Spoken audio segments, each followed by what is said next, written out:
Ukrainian MiG-29 evades 3 Russian air defense systems, executes near-suicidal vertical climb to deliver precision strike on key Russian supply dam. Missiles launched. Radar lock screaming, fuel running out.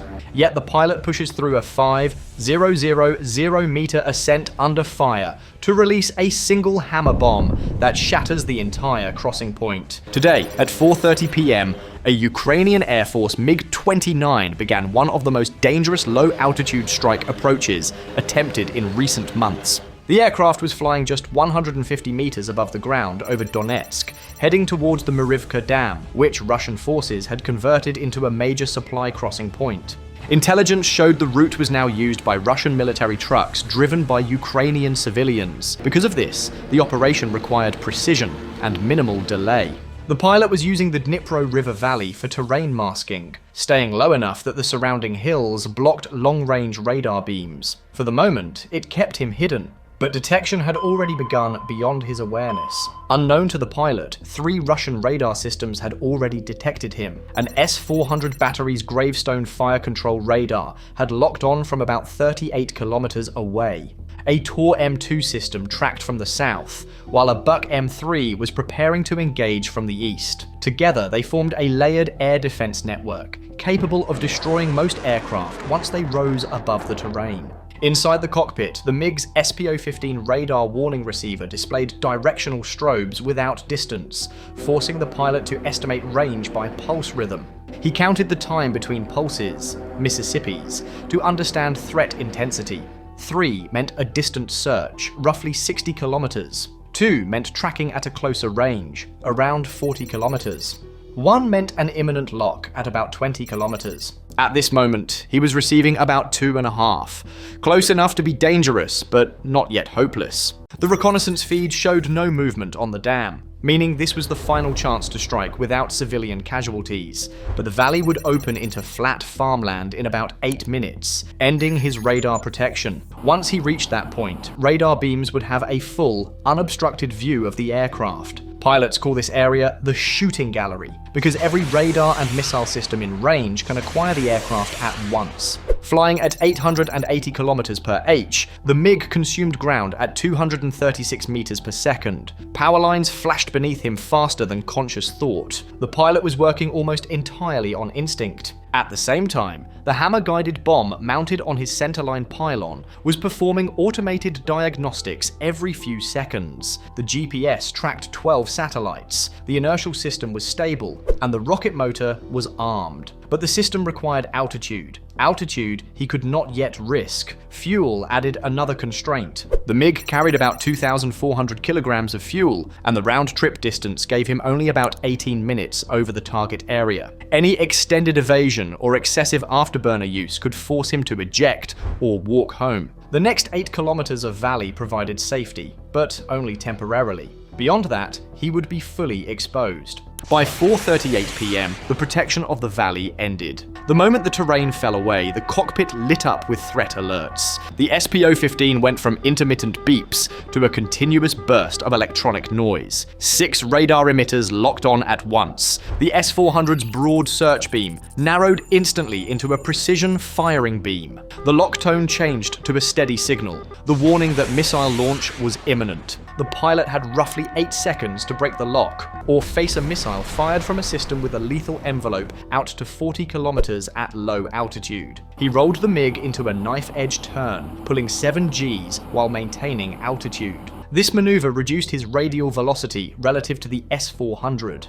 When an aircraft stops moving toward or away from Doppler radar, its frequency shift disappears, making it blend with ground clutter. The technique worked, the lock dropped, but it cost speed and pushed him off the ideal attack axis. Worse, every air defense operator in the area now had his position. Seconds later, after the S-400 lock broke, the Tor M2 system to the south locked on. Tor missiles receive course corrections from the launcher via radio link, making them resistant to jamming. The only solution was to break the radar lock or disappear into terrain. The pilot snap-rolled left and dove from 150 meters to about 50 meters in 2 seconds. Trees flashed past the canopy, close enough to count individual leaves. He dumped chaff for both X-band and K-band radars, creating a layered corridor of false signals. Then, he activated the SPS-141 electronic countermeasures pod, which projected a false radar target, a technique known as range gate pull-off. This electronic decoy convinced the tour operator that the aircraft was climbing away, even as the real MiG hugged the ground and vanished into clutter. Flying at 50 meters is effective against radar, but dangerously unforgiving. One mistake could end the mission instantly. The pilot had no choice but to climb soon if he wanted the hammer bomb to guide properly. The release point was now 8 kilometers ahead.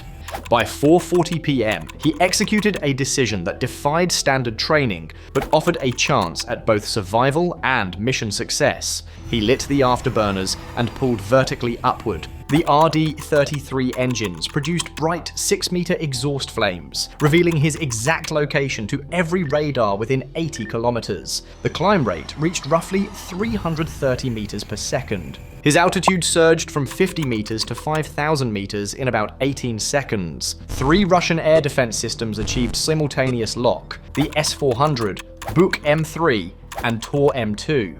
The radar warning receiver shrieked continuously. He added barrel rolls during the climb to disrupt predictive missile tracking solutions. Fire control computers could no longer calculate a stable intercept point.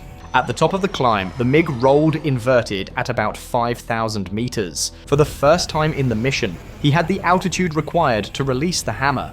But the risk was extreme. Missiles were likely already airborne. The pilot leveled the aircraft for exactly 2 seconds, long enough for the bomb to complete its automated checks. GPS synchronization, inertial alignment, rocket motor continuity, infrared seeker cooling, target coordinate loading, and warhead arming all completed in those 2 seconds. Then, he released the weapon.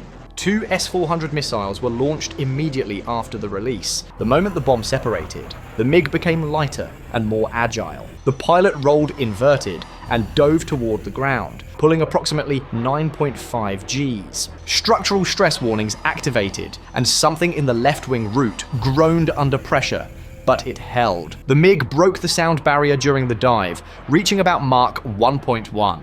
The S-400 missiles attempted to follow but overshot. They had been tracking a climb, not a supersonic dive. Unable to reacquire the MiG in its supersonic dive, they eventually self-destructed automatically after overshooting. Meanwhile, the hammer bomb began its own trajectory. Its rocket motor ignited immediately after release, boosting it upward to over 8,000 meters. A Buk M3 system mistakenly fired at the bomb, treating it as the aircraft. The missile chased a target that could not maneuver, effectively wasting a costly interceptor.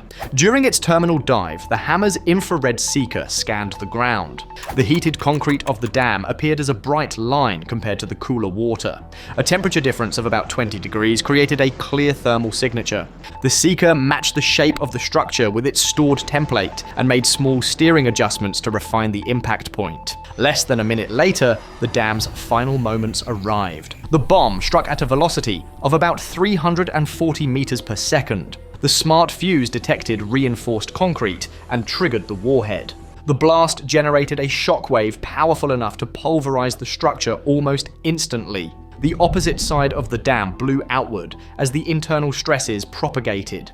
Within the first minute, the breach expanded to roughly 60 meters, accelerating erosion beneath the remaining sections and forcing Russian units to rely on longer, more vulnerable supply routes. A crossing point that had supported battalion-level logistics for months ceased to exist in seconds. The MiG-29, now low on fuel, used terrain masking on its escape path to avoid renewed radar tracking. The fuel burn from the vertical climb had consumed roughly 400 kilograms, reducing his margin for error significantly. But the aircraft remained intact, and he escaped the area. The Ukrainian drone operator who had monitored the strike recorded the final moments of the bomb's impact. That footage, according to field sources, circulated online shortly afterward. This operation illustrates how a legacy Soviet-era fighter, when paired with modern Western precision munitions, can still challenge a heavily layered air defense network. It also highlighted the increasing tactical reliance on low-altitude penetration, electronic warfare, and terrain exploitation in contested airspace. What remains uncertain now is whether Russian forces will attempt rapid reconstruction or reroute their supply lines entirely, and whether similar Ukrainian deep strike missions will increase as both sides adjust their strategies in the coming weeks.